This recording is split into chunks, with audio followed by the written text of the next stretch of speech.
So thanks for sitting down for an interview. What's your name and what are you currently working on? My name's Ryan Florence. Michael Jackson and I both recently started a company called ReactJS Training. You can find it at reactjstraining.com. We train teams on React and do some public trainings that get listed on our website. And then when we're home, we build React Router. And hopefully when we ship that, we'll be able to just be home. All right, well, my next question is, how long have you been involved with React? I think I'm coming up on a year and a half. Yeah, it's like 16 months or something like that. And I guess what was your talk on today and how did that go?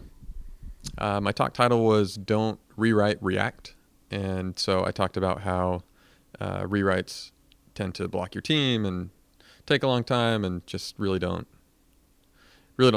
do what we hope that they will. And React has a great characteristic about it that you can just sneak it in from the bottom of the app. So instead of rewriting from the top, you migrate slowly and iteratively from the bottom and then ship those little iterations and eventually arrive at a React app. So like a slow migration over time. Yeah. Well, hopefully it's fast.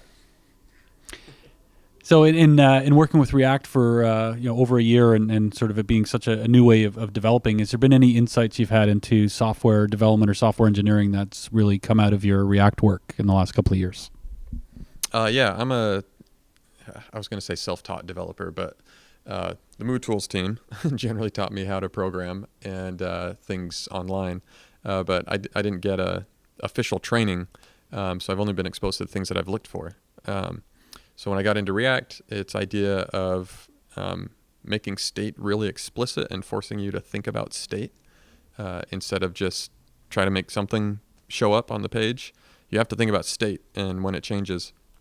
And that has led me to some functional programming ideas from the Lisp world, and I've actually started to learn Clojure from that. And that idea of just functions and pure functions especially has changed the way that I think about things and how to build UI.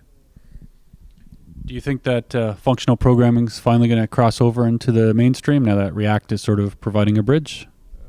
I have no idea. It hasn't done it for 35 years, so I don't know why it would now, but hopefully.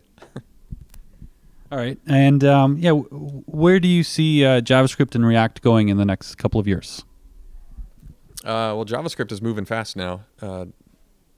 With the new year versions like JavaScript 2015 or ES 2015, and then we'll have ES 2016. It felt like we wouldn't be able to use the new features that the TC39 committee is putting into JavaScript.